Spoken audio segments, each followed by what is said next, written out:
Nima uchun inson ota-onasini hurmat qilishi shart? O'ylab ko'radigan bo'lsangiz, ota-ona degan zot sizni odam qilgan zotda ular. Masalan, men onamning qornida ekanman, onam menga ko'zidan ko'z bergan. Onam menga qonidan qon bergan. Onam menga o'z hayotidan bir hayot bergan. 9 oy qornida ko'tarib, bir o'limdan qolib, meni dunyoga keltirgan. Meni katta qilib odam qatoriga qo'shish mobaynida kechalarni bedor qilgan, uyqusini harom qilgan va menga go'zal tarbiya bergan. Va meni katta qilib odam qatoriga qo'shish bilan cheklanmasdan erta-yu kech insonlarning oldida hurmatim baland bo'lishini, rizqim keng bo'lishini duo qiladi. Qanaqa qilib men bunaqa zotni behurmat qilishim mumkin? Insonga o'xshab vijdon bilan fikrlasa, ota-onaga nisbatan bemehr bo'lish, ota-onani duosini olmaslik va ota-onaga nisbatan qarshi gapirish, ota-onani kamsitish to'g'ri keladimi? Vijdon bilan qarasa, bu insofsizlik-ku.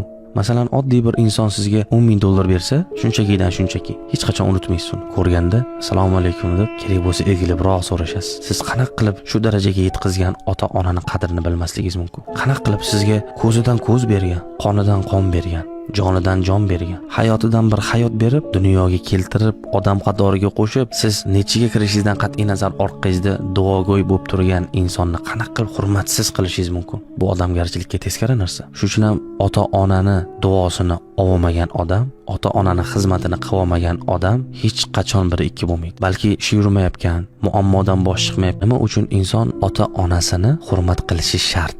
O'ylab ko'radigan bo'lsangiz, ota-ona degan zot sizni odam qilgan zotda ular. Masalan, men onamning qornida ekanman, onam menga ko'zidan ko'z bergan. Onam menga qonidan qon bergan. Onam menga o'z hayotidan bir hayot bergan. 9 oy qornida ko'tarib, bir o'limdan qolib, meni dunyoga keltirgan. Meni katta qilib odam qatoriga qo'shish mobaynida kechalarni bedor qilgan, uyqusini harom qilgan va menga go'zal tarbiya bergan. Va meni katta qilib odam qatoriga qo'shish bilan cheklanmasdan erta-yu kech insonlarning oldida hurmatim baland bo'lishini, rizqim keng bo'lishini duo qiladi. Qanaqa qilib men bunaqa zotni behurmat qilishim mumkin? Insonga o'xshab vijdon bilan fikrlasa, ota-onaga nisbatan bemehr bo'lish, ota-onani duosini olmaslik va ota-onaga nisbatan qarshi gapirish, ota-onani kamsitish to'g'ri keladimi? Vijdon bilan qarasa, bu insofsizlik-ku.